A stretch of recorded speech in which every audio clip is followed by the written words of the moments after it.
Hey everybody, it's Jane Johnston with the Briar Hill Group at Remax Camosun, and I'm a co-host of the Victoria Real Estate Show with my friend. Hey, everybody. Nice to see you. Hi, Jane. It's Andrew Plank here with Royal LePage. How are you doing? How was your long weekend? It was a great long weekend. Yeah, got out. I reclaimed the flag. um, and just got out, got for a nice walk on Canada Day with my partner, and we went down Island View Beach and had a great lunch. Ran into a colleague actually, and had a great visit while eating lunch, which was fun. And and then a few, showings, and it's always business, even though it's a long weekend. Realtors don't take days off. We get days off sometimes, but we don't take days off. That's true. And even you, who's up in Shawnigan, apparently have a buyer for Yes. that area. Yes. Had a call on the weekend. Somebody wants to see a property up here. I'm like, okay, let's do it. Yeah. So, first of all, happy 4th of July to you. Oh, thank you. Thank you. I'm dual citizen, so I'm both Canadian and American, so I get to celebrate both of these days. But I celebrate Canada Day better. So when you say reclaiming the flag, do you mean because of the change in the connotation of the flag this year? The connotation, yeah, it just felt like, and it was really interesting because I was one of the few people out there. I mean, past Canada Days, you see people, with flags on and on their faces and all. And I think there's multiple reasons for it, right? So there's also a question of what is Canada and what does it mean to be Canadian? There's, I think, some First Nations connotation as well, which I haven't fully delved into, but I'd like to believe that you can sort of support both. But in terms of the whole freedom flag movement, that wasn't really my movement. And I've talked to a lot of folks in my friend circle who've said, this has tainted the flag for me. It doesn't have the same meaning. When I see a flag on a car, I cringe on a big truck. So, but for Canada Day, I figured, why not? It's Canada Day. Let's put some flags out. That's what the day is. I know. Actually, it's funny you say that. A lot of people were talking about reclaiming the flag, and so I'm up at Shawnigan Lake at a place where there's two buildings. Yeah. And the lower building is all decked out in flags, and the upper building has none. Right. So, anyway, well, let's not overdo it. Pardon? I said, let's not overdo it. We're Canadian after all. We're not going to go. We're still subtle. We're still understated somewhat. What's nice though is these people. Many of them are immigrants, and they're claiming the Canadian flag. And that's what I noticed actually, because when I was driving around, I noticed people like going, "Hey, yay," or whatever, and a lot of them were immigrants. And it's like there's a certain pride to being Canadian, and to, let's celebrate that, even though we have our issues and problems. Like I said, I'm dual citizen, and I was born in the States. I was raised in Canada. I feel much more affinity to Canada, but from what I've seen going on in the States recently, I just don't have the same kind of pride, and I think we're still far better off than that. Yeah. Anyway, this is a political show, right? So, right. Okay, you want to start the slideshow, Mister? Oh, sure. Let me find it here. We're trying a different format today. Add to stream. Yay! Slideshow. Started over there. Actually, that worked. No, that didn't work. We'll go with that one. Jane, you're in control of the show, so the slides, right? Oh no, I can do it too. So here we are, Market Watch. So we actually don't have the full Market Watch for this Monday because I guess the people at the board were also having a long weekend. They took Friday off, which is normally, I think, when they would have been putting together this. Well, yeah, they would have been putting together the stats. So here we are, July 4th, and we still don't have our month stats from June. So we're just going to talk about what happened in the last week. And so I'll take this one away. In the last week, we had 223 new listings go live with 127 go pending. So these are smaller numbers than we've been seeing. It was a long weekend. Well, long weekend doesn't count for these stats. Or does it? When did you pull these? Yeah, it would have till Thursday, but it was a very busy week, though. I think for people, I found a lot of people were trying to get homes that were on the market getting offers on them. So I think we'll see a lot more sales coming up the next week. In July. Okay. In July. Yeah. And it does, I mean, the stats are showing, pullbacks and pauses. And I was reading Leo Spaltz-Holtz's latest outlook. And, it does feel like he's still positive on some things. And I agree. I think we're going to see at some point pretty soon here, probably by fall, an equilibrium. So we are seeing, though, like 121 price decreases. That's a massive amount of price decreases. And I definitely was noticing that when watching the hot sheets. And also from the calls I was getting from clients saying, hey, can I go see this one? Can I go see that one? Look at the price. Yeah. So what Andrew's saying is every day we get a sheet and you can actually just pull it up on your phone on an app that we have, and you can look at all the information of new listings, price reductions, and everything. So it's called a hot sheet. Yeah, essentially and we can look at it daily. We can look at it midday. It's going to have real time all the new listings that have come up in the last however timeline you want to put in. So 121 price decreases is pretty massive. Jane, you mentioned you've got a price decrease coming up. People are sort of realizing that the optimistic prices that they were feeling they could list at before not achieving the activity they were hoping for. But check out how many sales went closed. So 435 gone. Yeah. Now those are properties that could have gone unconditional in the last, on average, probably in the last month to 3 months, right? So there's a lag time on seeing these, but certainly it still shows that there's a vibrant amount of activity out there. 33 properties expired, unsold. 2 properties were withdrawn. Right. So I'm relisting a property today. We're doing a major price drop, and excited because I think that we're going to be right in the market. Good. We go there. But we're going to be talking today just about subject to sales and why they are happening now with the shift in the market. Also, we have found, I have found there's a bunch of new realtors who are in real estate now who are submitting a very simple form of subject to sale. And so, and it's this clause that they're putting in: subject to the buyer entering into an unconditional offer on the buyer's property on or before a certain date, and this conditions for the sole benefit of the buyer, which is great for the buyer. It's a very generic clause that really just has no protections for the seller. Yeah. Right. So the board. So let's take a step. So when you're saying you're seeing a lot of newer agents doing this, you're getting these kind of offers. And this is, as a buyer agent, you're looking after your buyer's best interest. This is the best clause you could write for them. But as the listing agent, you've got to look at this and say, this is just not going to protect my clients. And so most savvy buyers agents who are experienced working with savvy sellers, listing agents who are experienced, are not going to bring this clause because they know they're just going to get a counter offer to it anyway. But a newer agent making an offer on a newer agent's listing might get this to file. Yes. And generally you need about 6 weeks in a time clause, I find. If it's any shorter, it makes the buyer a little nervous. But so when you're looking at a time clause offer, you're looking, how much time do I need to sell? And then how much time do I need for closing after? So you have to work backwards. So when do I want to complete? So if I have to, let's say I have a rate hold I need to make, maybe it's like September 30th. Then I want to have my subject to sale clause coming off 3 weeks, maybe at the most 2 weeks, least. 2 weeks ahead of that. Well, you've got to put yourself again in the seller's shoes and in your own shoes, and to say, I don't even know if I have a closing that happens, a week after this. I've made an offer that said I'll have my home sold by, the end of July, but we're going to close the first week of August.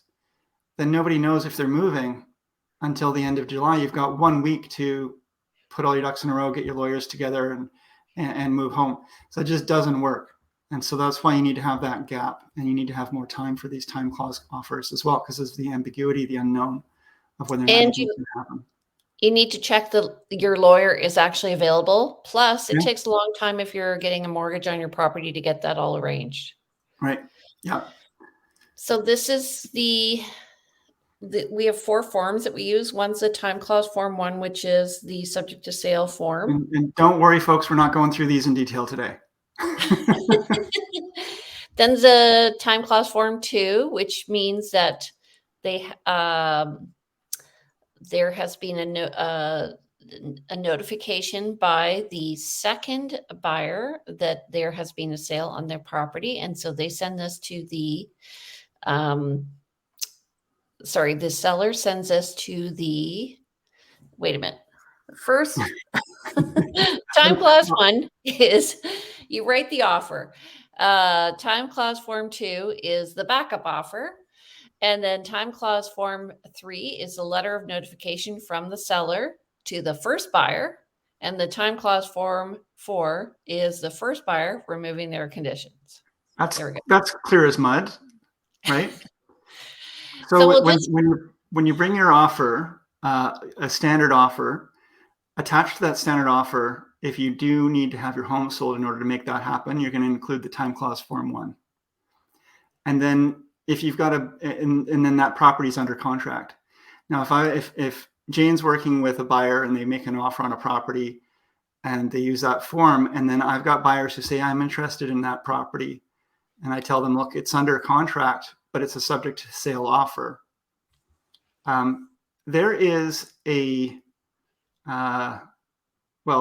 so then we would be writing an offer that was subject to the first offer falling apart. Yes. And so I always say to people, when you go to a movie and there's somebody in line and they buy a ticket and there's like 2 seats left and there's 2 people and you say, so are you going to take those seats or not? That's the backup offer. And the backup offer says to the first offer, are you going to go? You going to go? And the first buyer has the option. And there's a 24, 48, or 72-hour clause where they or can 16 and a half. It doesn't really matter. I mean, Yeah. it could be anything. Sorry to get pedantic. Pedantic? Pedantic. Yes, thank you. I swear, I haven't been drinking. Anyway, it seems complicated, but essentially, you're giving the first buyer the option, the first right of refusal. So sellers can consider other offers, and the buyer has the right to waive their conditions, so they get the first right of refusal. The buyer has time to remove their initial conditions. So the first buyer can be called at any time. The second buyer can only call the time clause once all of their conditions are removed.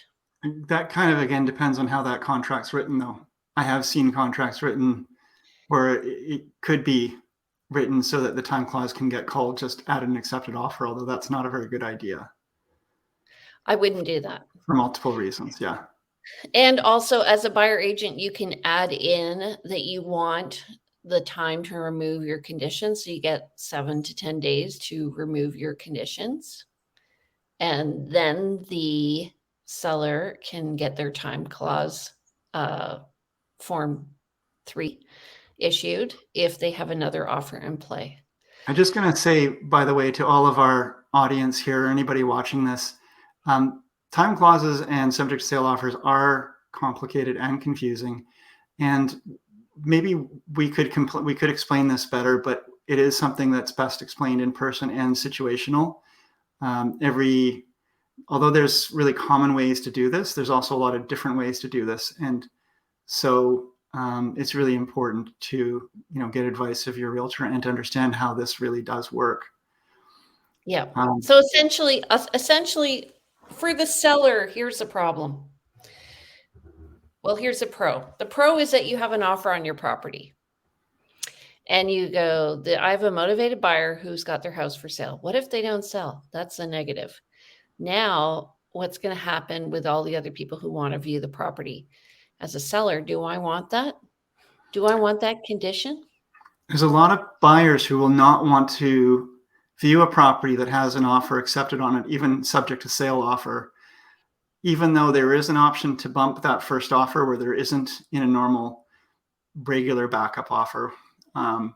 In this case, you can bump that first offer, but a lot of buyers don't want to do that. So you can limit by taking a subject to sale offer, and it's essentially a what if. You're saying the buyer is saying, if I can sell my home within a month or two, then I'll buy your home. And it can be that can be too much risk for some sellers, and also even for some buyers who they could make their offer essentially a backup offer, go through the process of doing building inspections and due diligence and getting their financing together, only to have the first buyer remove their condition sooner because they did get their home sold, or they chose to take the risk and remove the condition anyway. It's their right to do so, and go forward and then be forced to sell their home at whatever price they can, or come up with other financing options. And so the second buyer is saying, I don't want to spend the money and then not be able to get it because the first buyer is just going to take the property anyway. And the seller's saying, these are all negatives. The seller is saying, I don't want to have a subject to sale because I'm not going to have any other viewings because of this sentiment. However, as a buyer agent, what you could do is say to the listing agent, when did you get the subject to sale offer? And if they got it in the next, previous week or so, you can probably bump that first offer.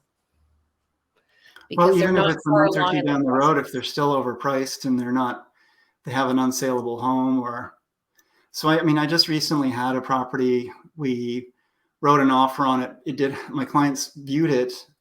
We knew that there was already an offer in place, and it was a subject to sale offer. And so we got the details of that as best we could and viewed the property, and we wrote an offer. And discussion with the clients was, the more time you have for conditions, the more time the first buyer will have time to make adjustments to get their home sold and get to an unconditional place. Maybe they'll do a dramatic price reduction. So let's tighten timelines, tighten conditions as best we can, make this as attractive as possible to the seller, who will want to work with our offer. Subject to sale offers, bumping a subject to sale offer is interesting because sometimes you can make an offer a little under the other offer because it's still more attractive than the what if of having the home sold. And that's why if you are making an offer subject to the sale of your home, you generally have to pay more than you would if you were just making a standard offer on the home, because there's more risk to the seller, and the seller has to charge. Well, there's no more risk to the seller, and also you don't want the seller to accept another attractive offer. There's more risk There's more risk to you as well, as what Jane is saying. Yeah. As the buyer. So as a buyer, now they're going to become more common, because buyers are now going to be saying, okay, well, I don't want to be caught with two properties, which people over the past 2.5 years have really managed to avoid generally, because they've been able to sell their house pretty quickly. So now people are going to be saying, I want to have the subject to sale because I want to know where I'm going before I put my house on the market, and I don't want to risk having two properties. But it all depends on whether or not, it really depends on your agent as well, and whether or not they're going to be assertive with you in your pricing and all of that, and how they're going to manage you, because it is stressful. And writing a subject to sale offer as a seller, like if you've written the offer and you're the buyer and you're now selling your property, you're more motivated to take a lower price on your place to get it done. Right. If you, as the buyer who has a property to sell, you're going to be number one, you have to pay more for the property you're purchasing to overcome the seller's risk. And then when it comes time to sell your home, you need to sell it for less because you're under the gun. There's a short timeline. But the reason for this topic today, as Jane said, is today the market has softened. We're seeing more properties on market. We're seeing longer times on market. And there's not the same sentiment of, you know what, I can get my own home sold, in a week. So I'm just going to make an unconditional offer on this home that I really like, because I just know the seller's not going to accept a subject to sale offer. They're not even going to accept probably an offer with any conditions. So I'm going to take the risk. I'm going to buy this one, and then I'm going to get my home sold and hope the same thing happens for me with selling my home. And so we didn't get this. There was a lot less of the whole subject to sale offer. Yeah. In a shifting market, people can get caught. So what they're trying to do is stop themselves from getting caught by owning two properties. So you really want to be financially responsible, fiscally responsible, and be smart. So if you don't want to write an offer subject to sale, then write an offer. Get your house listed on the market first. Once you start getting offers, then go and look. Right. So this is the unending question, the chicken and egg. Do I sell my home first and then go shopping, or do I go shopping first and then sell my home? And depending on your financial position, your risk assessments and so forth, either has pros and cons. So again, talk to your realtor, talk through the possibilities, talk through the options, and understand the costs of going each way. Right? Just to say, though, also, there are still multiple offers happening if people are pricing their homes reasonably. So you really want to price your home reasonably. You want to be true to the market, and especially if in a market where there's a risk of it going down, you definitely don't want to be too high, because you'll just get caught way behind. Yeah. And you won't get the activity you need, and you may end up having to sell for less than you could have when you first started out. Yeah. And yeah. Previously, we had that market triangle, and the buyer was up at the top of the market triangle, even though market value was probably here. And they're the people who influence the market going up. So all those top level people have gone away, and now we're just at market value again. Mm-hmm. And so that's why there's more listings coming on. There's more choice. Yes. So you have time. Don't panic. Right. Talk to your realtor. Okay. Any other comments? Do you have any new listings coming up, Andrew? No, I've got lots of buyers. I'm looking for a nice condo with sort of a lofty, airy kind of space. I'm looking for, a Royal Bay house with a suite or suite potential. I'm looking for a townhouse, or single family home, preferably, though under 900 would be best. And that's a little hard, but it's okay if it's a smaller single bathroom, that kind of thing, in some outlying areas. But yes, I know, a little larger than yours though. Jane's smiling because she's got a listing that's got 3 beds and 1 bath, which would be perfect if it only had a couple more 100 square feet for these clients. 875, we have 3-bedroom, 1 bath on Whiteside. That's being released today. And it's on a 6,000 square foot lot. And the neighbors have renovated and built a new home. So if you're looking for a house with an awesome lot, that's a great area. It's in Tillicum, Saanich Tillicum area. And I have a 2-bedroom, 2-bath corner unit coming up on Brookside. That's going to be in the high 5s. And that is a really nice unit. Granite countertops. We're going to be repainting the whole thing. The tenants have just left. And I think that's it for now. I have some more coming up, but I don't know when. And I will potentially have a Brookside condo coming as well, but we're waiting on some things and probably going to be buying first. So there is that. I've got a few things that are kind of in the woodwork, but they're so far off, I hesitate to say that they're a listing yet. Okay. Awesome. Yeah. All right. So if you guys want any advice on your buyers or sellers, please contact us, of course, if you're not working with a realtor. And don't forget to check us out every Monday morning. We're here at 10 a.m. And if you're watching us on YouTube, don't forget to subscribe. Thank you. Please do. And And next week we'll be talking stats from the month of June. The month yeah, of June, yes. if we Awesome. don't do that earlier, I was just wondering about that actually. Okay, well, we'll talk about that. But And so how do people reach you? so reach me by calling 250-360-6106 or info@andrewplank.com is my email, or come check out the website where we host these videos as well as other information on the blog at www.andrewplank.com. So it's all Andrew Plank all the time. Come check it out. Jane, how about yourself? And oh, here, I've got it. Here you go. Sorry, that was off to the side. There he is. Okay, and you can reach me. I am not Jane Johnston all the time. I am the Briar Hill Group. You can reach me at briarhillgroup@gmail.com. My number is 250-744-0775.